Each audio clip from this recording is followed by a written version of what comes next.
ya hemos tenido en ocasiones anteriores al candidato Julio Guzmán del partido Todos por el Perú. Eso ha sido el año pasado, en ediciones anteriores de Agenda Central, y vamos a hacer lo propio, por supuesto, en las próximas semanas. Pero lo que queremos escuchar también es a los miembros de los equipos de gobierno, los equipos técnicos que están formando, que están haciendo los planes de gobierno respectivamente. Así que me da mucho gusto poder anunciarles que ya se encuentra con nosotros el abogado Carlo Magno Salcedo. Él se ha incorporado al equipo de trabajo, al equipo técnico y político, precisamente del candidato presidencial Julio Guzmán, y vamos a saber a través del discurso y de las declaraciones de Carlo Magno Salcedo cuáles son las propuestas concretas también que está llevando Julio Guzmán en esta campaña electoral con miras a las elecciones del 10 de abril. Mucha atención. Carlo Magno, bienvenido, gracias por estar con nosotros. Muchas gracias nuevamente por la invitación. Bueno, ahora ya en un rol diferente, que me va a impedir obviamente ya hacer unos análisis imparciales, porque quiera que no, el participar en una organización ya te da un sesgo. Por supuesto. Y eso ya implica asumir otras responsabilidades, ¿no? Bueno, en principio yo me incorporo al equipo de Julio Guzmán, básicamente lo concreto la semana pasada.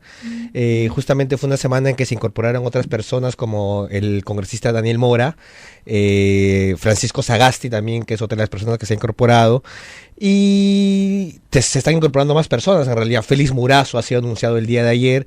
Digamos, cada vez está generando más expectativa la candidatura de Julio Guzmán y de Todos por el Perú.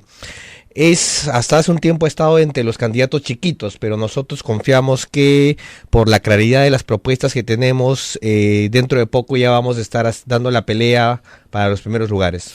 Ahora, recordemos también que Julio Guzmán no es que ha caído del cielo, no es un paracaidista, ¿no? Yo estaba revisando su hoja de vida. Él ha sido secretario general de la presidencia del Consejo de Ministros, ha sido viceministro de MIPES e Industrias. En realidad también en la parte de formación académica tiene mucho que contar, porque tiene una formación que ha sido también, que ha obtenido en el Perú y en el exterior. Muy bien. En el tema concreto de las propuestas, tenemos graves problemas en el país, ¿no? Por ejemplo, el tema de la inseguridad ciudadana es uno de los temas recurrentes en todas las encuestas que se nos hace a los ciudadanos para saber cuáles son los problemas graves que tenemos en este país. Sin embargo, se están soltando muchas propuestas y a veces aparece que son, propuestas poco orgánicas, ¿no es así? Ustedes que ya están trabajando, ¿qué están proponiendo en el caso de la inseguridad ciudadana? Bueno, yo no soy un experto propiamente en temas de inseguridad ciudadana. Sin embargo, lo que sí te puedo decir es que hay un equipo de trabajo de gente muy competente y que conoce estos temas, que ha hecho una propuesta en realidad. Por ejemplo, te acabo de mencionar a Félix Murazo, que se ha incorporado. Félix Murazo es una de las personas más reconocidas en el continente. Lo hemos tenido en Agenda Central, sí. Y lo han tenido. Están los generales de la Policía Nacional del Perú en retiro, César Cortijo, ¿no? Y Carlos Morán, que también tienen una trayectoria impecable en sus labores, ¿no? En el caso de Carlos Morán, inclusive él, a pesar de haber hecho un trabajo excelente en este gobierno, bueno, se le bajó el dedo. Esas cosas pasan en el país, ¿no?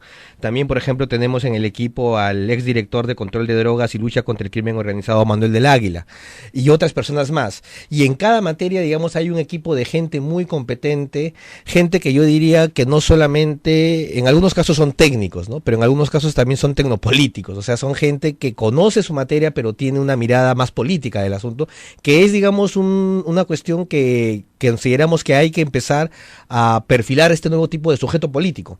No solamente el político de la plaza, el que habla bonito, el del verbo florido y convence, y que luego cuando gobierna hace cosas muy diferentes a las que prometió. O el tecnócrata frío de gabinete que puede hacer diseños, pero que cuando se confronta con la realidad son un fracaso. Entonces se requiere la síntesis de estos dos tipos de figuras, y nosotros creemos que en el equipo de Julio Guzmán se está consiguiendo eso, y de hecho mi incorporación obedece a ello, ¿no?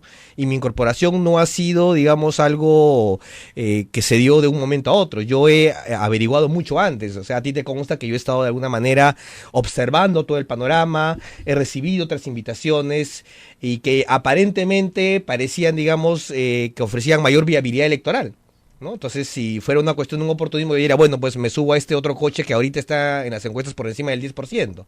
Pero lo que ha primado es ver la seriedad que hay en el equipo, ver la competencia profesional y algo que es fundamental también, ¿no? Y no deja de ser importante en el país, la honestidad. Si tú haces todas las indagaciones, lo que prima aquí es la honestidad.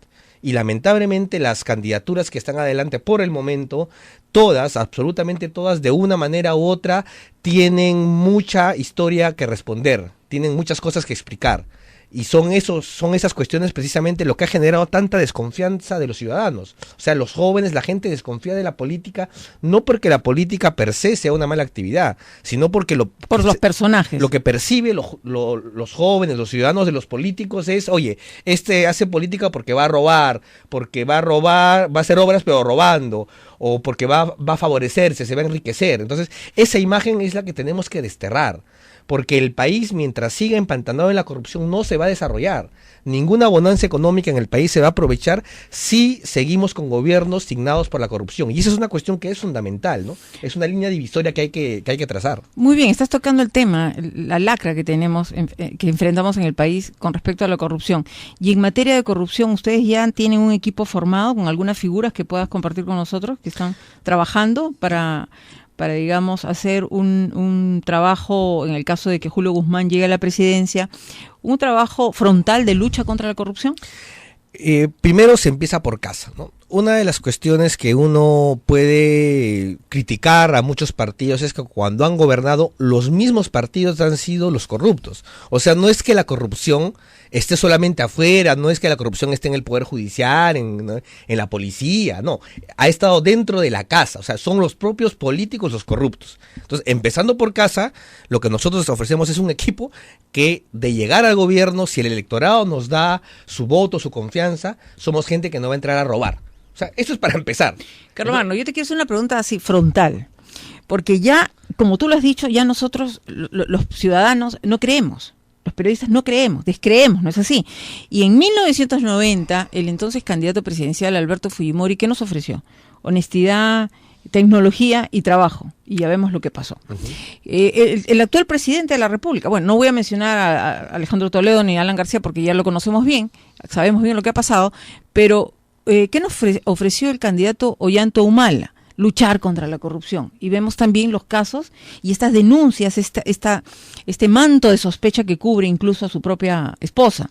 Entonces, creo que lo que tememos más es a los moralizadores. Ya. Yo creo que hay una característica, un común denominador entre lo que fue el fujimorismo de los 90 que se inicia en el gobierno y el humalismo, el del 2011, ¿no?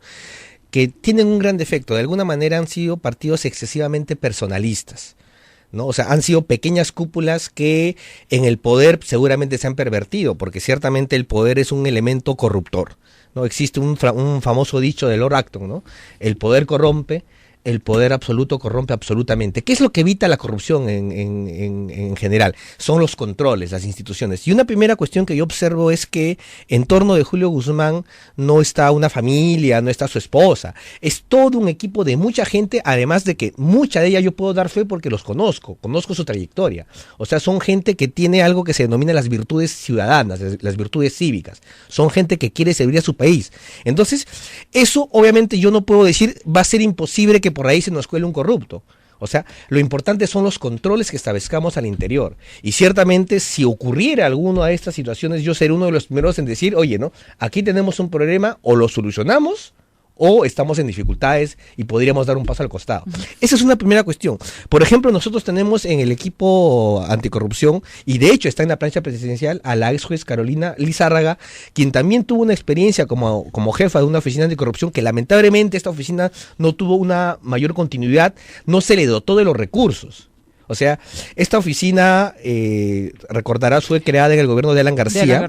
Duró poco más de un año, pero ¿por qué duró tan poco? Se le llamó la zarina a la corrupción. Se le llamó la zarina anticorrupción, porque para que esta oficina funcione no bastaba con poner ahí a una juez intachable, ¿no? Sino tenía que dotársele de la fuerza, de los recursos para que pueda ver su chamba. Y lo que se constató fue que había sido simplemente un efectismo de ese gobierno para decir, estoy luchando contra la corrupción. Fue utilizada, Carolina. O sea, de alguna Lizárraga. manera fue utilizada, ¿no? Entonces, sin embargo, ella, por ejemplo, forma parte de la plancha presidencial. Y hablando del tema de la plancha presidencial, el otro elemento a destacar, yo el otro día he comentado que nuestra plancha es la más igualitaria, ¿no? Julio Guzmán está en su plancha con 2 mujeres, ¿no? Juana Maura Humasi, y en segundo lugar está Carolina Lizárraga. ¿Y por qué es la más igualitaria? Porque en realidad, bueno, siendo 3, uno dice, bueno, tendría que ser mitad. No se puede. No es imposible. Es la más igualitaria porque ciertamente en un país donde la participación política de la mujer todavía sigue estando un poco postergada, es importante dar también esos gestos. O sea, la mujer es importante en la política y fomentamos que ellas ingresen, ¿no? Entonces, y son mujeres jóvenes además, ¿no? Toda nuestra plancha es de 45 años. ¿No? En promedio. No, los 3 de la plancha tienen 45 años, lo que en términos de política es bastante joven, ¿no? Pero no se es tan joven, ¿no? Como para, digamos, asumir las riendas del Estado con inexperiencia. Son profesionales jóvenes, competentes, que a sus 45 años ya tienen todo un recorrido cada uno. Muy bien, Carlos Magno, permíteme hacer una pausa, es momento de hacer una pausa, 11 de la mañana con 17 minutos, y regresamos en Agenda Central para seguir conversando sobre propuestas del candidato Julio Guzmán. Nos acompaña aquí en estudios Carlos Magno Salcedo, es miembro del equipo de trabajo del candidato presidencial. Regresamos. 11 de la mañana con 19 minutos. Basta salir a la calle, recorrer las principales avenidas de nuestra ciudad para ver la cantidad de carteles, de paneles que tienen determinados personajes de la política. No digo solo candidatos, personajes de la política peruana. Tuve la fortuna de estar fuera de Lima, así para tomar un descanso, los últimos días de diciembre y los primeros días de enero en el norte del país. La cantidad de paneles con la fotografía de César Acuña, no, perdí la cuenta. En la Panamericana Norte, en la carretera, y en las ciudades como Puerto Eten lo he visto en Chiclayo, en Trujillo, donde ha sido donde ha sido alcalde de Lima, ha sido gobernador regional. Alcalde de Trujillo, me pregunto, ¿cuánta plata se está manejando? Porque un panel de esas dimensiones cuesta, para mantenerlo diariamente, mensualmente, no sé cuál es la frecuencia, cuesta demasiado. Y si comenzamos a sumar aquí mismo en la Javier Prado, quienes viven cerca a la avenida Javier Prado se podrán dar cuenta de la cantidad de paneles que tienen la cara y el rostro del congresista Pepe Luna de Solidaridad Nacional.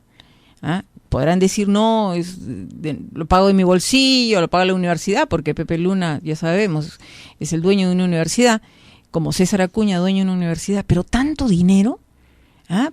No sería, a ver, les lanzo una propuesta a esos candidatos y esos políticos que pueden y tienen dinero, y bien por ellos, pero de repente pues designar ese dinero para atender necesidades de otras personas a las que ellos pretenden ayudar de llegar al gobierno, pero hacerlo desde ya.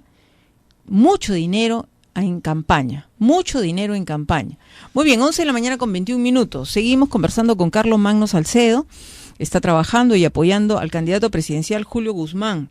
¿Ustedes tienen esos recursos económicos, Carlos Magno Salcedo? Bueno, ya quisiéramos tenerlos. La expectativa nuestra es convocar a los ciudadanos, a los empresarios que quieren el bien del país, a los de Gamarra, a quien quiera poner a disposición de apoyar esta campaña. Obviamente lo vamos a recibir con muy buen agrado, siempre verificando previamente que no sea fuente ilícita. O sea, obviamente una campaña cuesta, una campaña hay que sostenerla y para eso están los generosos aportes, ¿no? Lo que sí, ninguno de esos aportes va a hipotecar nuestros compromisos. Eso es lo importante, ¿no? Entonces, el problema con lo que has mencionado es cuando se pone a disposición el recurso de todos los peruanos, porque es mentira de que ese dinero con el que se está financiando sea privado. El Estado peruano exonera de impuestos a las universidades, es decir, es dinero que debiera entrar a las arcas del Estado para hacer obras públicas, para hacer hospitales, colegios, carreteras, que se está subsidiando a los dueños de las universidades. Para beneficio de... Y con ese dinero, que es de dinero los propios estudiantes, en una cuenta del Estado, uh-huh, ¿no?, se está utilizando en campañas electorales. Eso obviamente, si no es ilícito, por lo menos es inmoral, ¿no? Hay ciertos vacíos en la norma, ciertamente, pero... A ver, seamos claros, seamos precisos. No está, digamos, prohibido. No es así.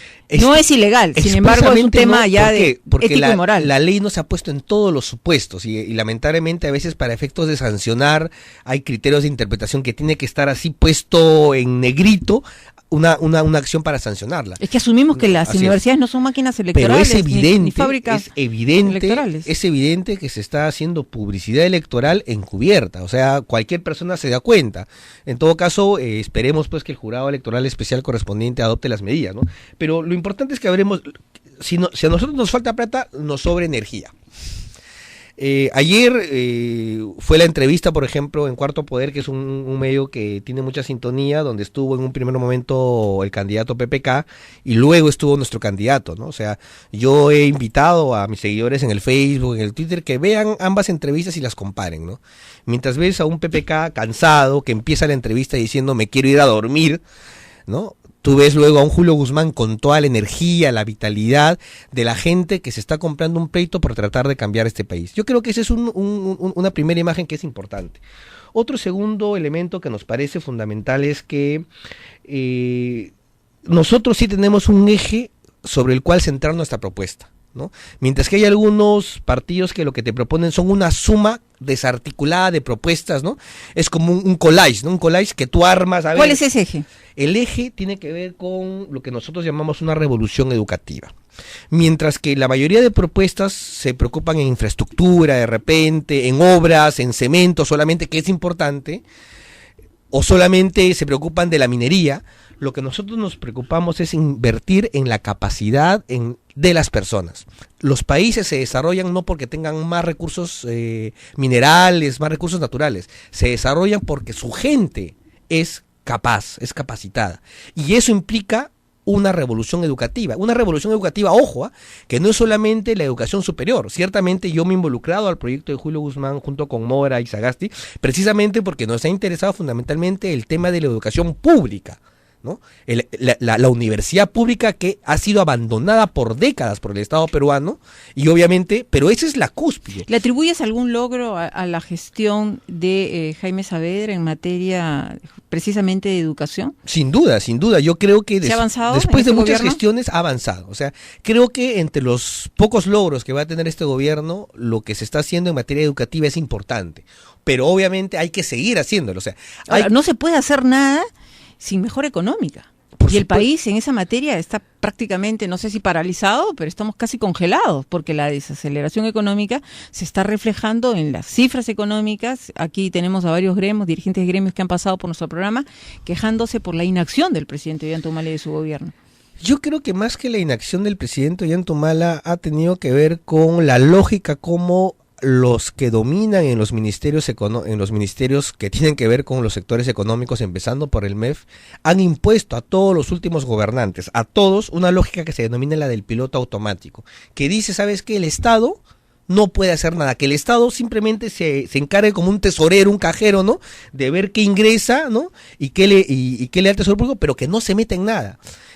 Lamentablemente esa lógica del piloto automático ha llevado a que se desaproveche un tiempo de bonanza económica. Nosotros hemos tenido casi 2 décadas de bonanza económica debido a una coyuntura internacional favorable. No, o sea, entonces, esos momentos en los que pudimos haber crecido mucho más, por ejemplo, transformando lo que se llama la diversificación productiva. O sea, nos hemos aferrado simplemente al boom de los minerales en lugar de aprovechar esos recursos para generar una capacidad del país de vender otras cosas, por ejemplo, ser nosotros un país agroindustrial mucho más potente. Pero eso no lo hace solo el mercado. Obviamente, quienes van a hacer empresas son los empresarios, pero está ahí un Estado dinamizador, un Estado que asesora, que de alguna manera facilita las cosas, y eso no lo hemos tenido. Y en la parte de equipo económico, ¿tienes los nombres de quien está acompañando ya a Julio Guzmán? ¿Quiénes son? Las caras. Yo no me he reunido todavía con el equipo económico, yo he entrado ciertamente más por la parte política, universitaria, me he reunido con esos equipos, con cargo obviamente a informarme absolutamente, ¿no? ¿Vas a postular al Congreso, Carlomagno? Es probable, se me ha solicitado esto. Lo que yo sí te digo es una cosa, el propio Julio Guzmán es economista, o sea, digamos, no es que Julio Guzmán necesite ¿sabes cuál ha sido el gran problema de los anteriores, de las anteriores personas que han estado en Palacio de Gobierno?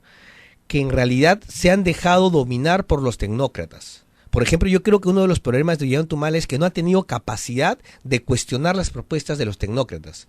Julio Guzmán, él mismo es economista, él mismo tiene una sólida formación, ha sido funcionario por más de una década en el Banco Interamericano de Desarrollo, o sea, sabe de qué se trata, o sea, nadie le va a vender gato por liebre, nadie le va a decir, señor presidente, usted tiene que hacer esto y él tendrá que decir, sí señor, lo tendré que hacer. No, él mismo tiene esas capacidades. Entonces, esto es algo que es también muy importante, ¿no?, para nosotros.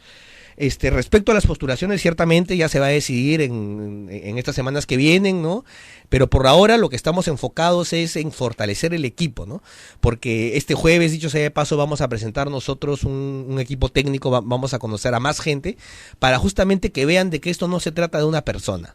Se trata de equipos de personas de alto nivel que estamos acompañando a Julio Guzmán. Muy bien, nos vamos a hacer nuevamente una pausa. Avisamos aquí a controles, 11 de la mañana con 29 minutos, porque después de la pausa quiero hablar con Carlos Magno sobre esta revolución educativa que llevarían a cabo de llegar al gobierno Julio Guzmán y su equipo de trabajo. 11 de la mañana con 29 minutos. Pausa y regresamos con más. San Borja Noticias presenta el avance informativo de esta hora.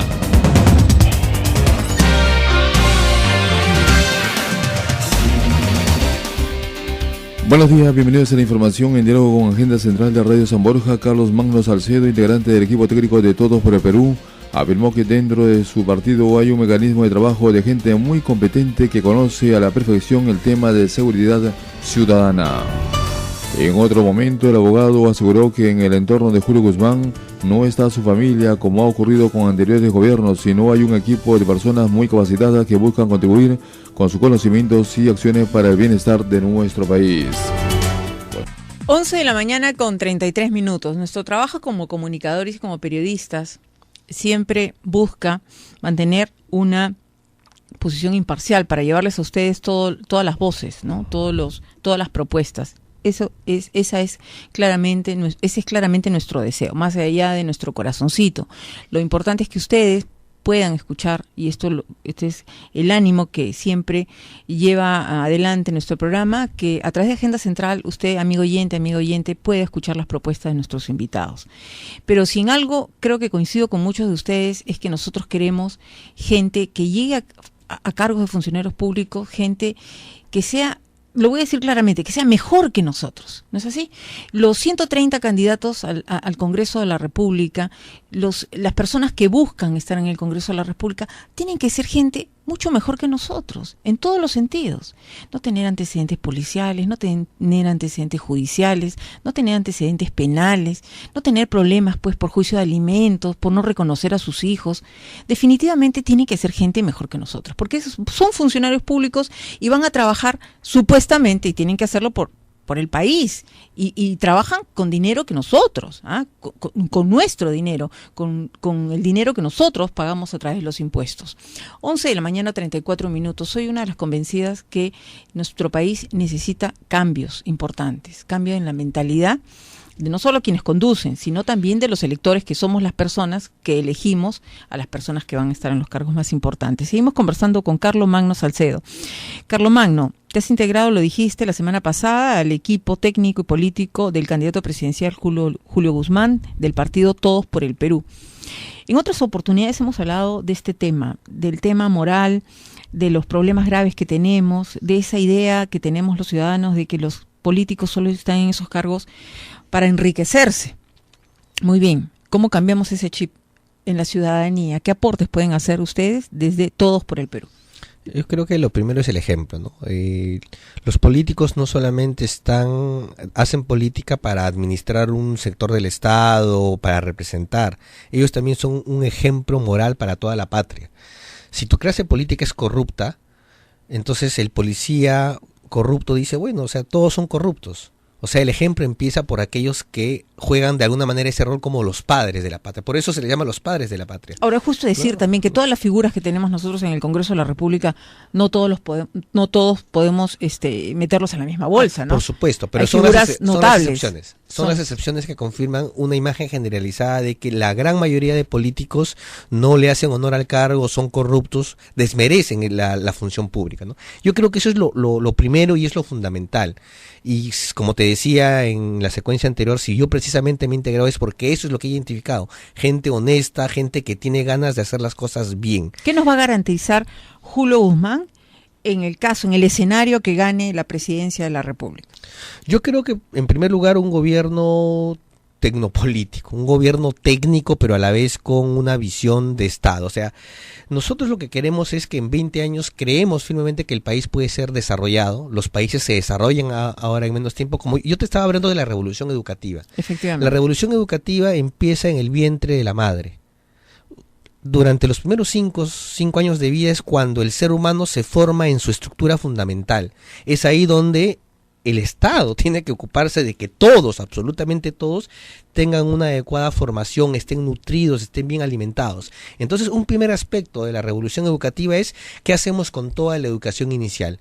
Tenemos que cambiar de un esquema en el cual solamente es algo instructivo, algo mucho más integral, como ocurre en otros países en que los centros donde se educa a los niños, ahí comen, ahí están bien nutridos. O sea, es todo un equipo multidisciplinario el que se hace cargo del niño. No es solamente la profesora. Muchas de las cuales, por cierto, digamos, no son profesoras profesionales, ¿no? Entonces tenemos que paulatinamente ir avanzando a que en educación inicial todo el profesorado sea absolutamente competente y profesional. Y eso se va a lograr en 5 años. Luego está la educación básica superior. Nosotros tenemos la educación básica, la primaria y la secundaria. En el Perú básicamente ya no existe un problema de acceso.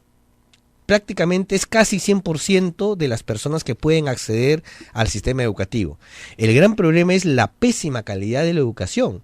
Solamente algunos colegios, sobre todo los de paga, ¿no?, tienen una educación de alta calidad para los que pueden costear esa educación.